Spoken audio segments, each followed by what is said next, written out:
Ирена използва почивката, за да се присъедини към компанията на номинираните като нея Петър и Цветан. Ела в джакузито на номинираните. Вчера беше женска вечер, тази вечер е на мъжкия самолет. Що ходиш в мъжката туалетна? Аз не. Кога съм ходил?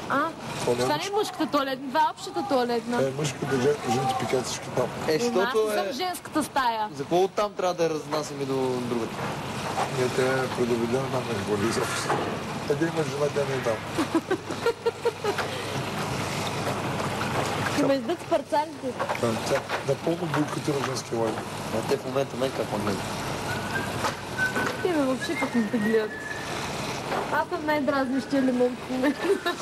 На Емилия и Наталия също им се глези в джакузи. Но Наталия категорично отказва да се къпе с змии. Ще ходим за джакузото или не? Не. Не ли? Змията е вътре. Коя? Змията. Змията е вътре. Каквото е. Нищо гадно ми да стоя с нея в една вода. В една вода. Като излезе тогава.